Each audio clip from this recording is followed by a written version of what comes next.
Alright, mawulire mabi eri Daily Uganda wamu ne mukazi we bitabuseemu bikuletedde mu maaso awo ate nga ye alien skin naye mulina si birungi ne champion gudo bikuletedde mu maaso awo nga bwe nkola fano kwanda boy UG ka video madde nsabo kampeleka like gwe natana subscribing tugamba subscribing tuwenga tusokweyongera na mawulire gafe galiro buli wo subscribing obera wegatta ku family yafe ya wanda boy UG era nga tuba tukuteka ne WhatsApp group yafe nga bwe enkola yafe wano kale katugene mawulire gafe galero ebya Daily Uganda wamu ne mukazi we si birungi oluvanyuma lwa family yoyo muwala amanyikidwa nga Queen Daily Uganda we yavuddeyo wali Somalia nesindika babaka nga babaka bubagala omuwala oyo addeyo mu bwangu ddala Somalia oba aberenga addayo America jabadde abeera nga tebagala bambi omuwala ono ayononeke nga we mulaba mu kavidiyo yawo babadde bagamba nti no omuwala Daily Uganda mwambaze ebintu kyokka omuwala badde musiraamu nga yebika kati naku zino we yakomyeyo mu Uganda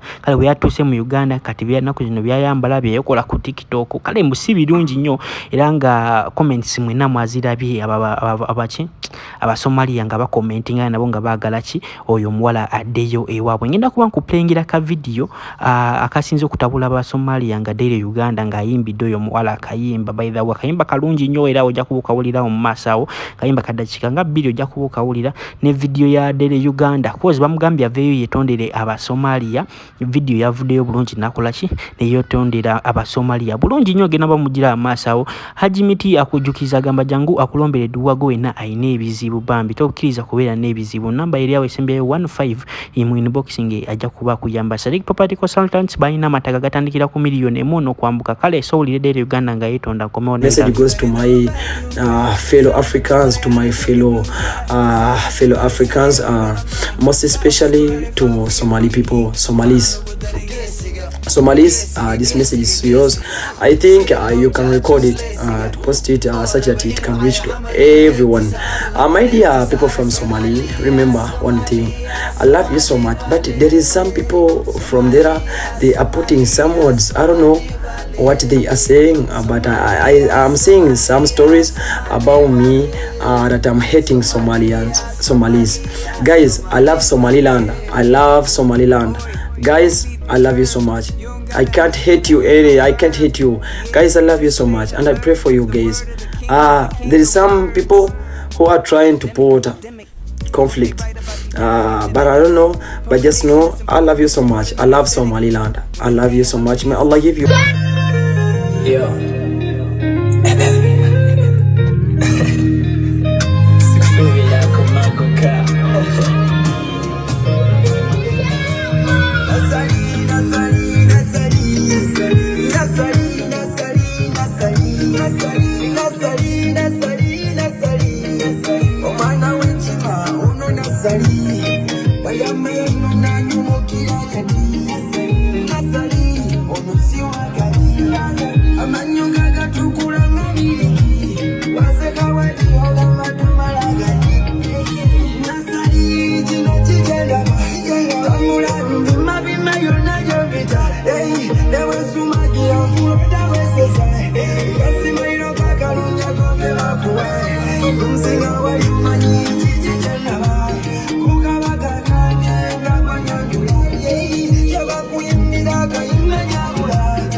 alien skin tamale mirundi avuddeyo nagamba nti no oyo amalala gamuta era nga mu luzungu bagamba blagata kitegeeza nti oyo omuntu alina amalala oba walabako akatambi kaba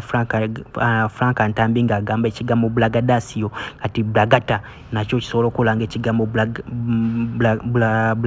blagadosio oba blagadasio nga waffe abayivu mu byensoma wekisobola okuba nga tukola ki tugiyita yavuddeyo nagamba nti no alien skin tasobola kuva naye natandika okwekomparinga ne Bobi Wine n'olunaku kale kalubere n'olunaku n'olumu kino alien skin bamumanyi ng'omuvubuka ali awo nga omuvubuka abeera ku kyalo nga anywa enjaga nga ali popular era nga ndoze mwabalabanga ku kyalo nga babeerawo nga abeera popular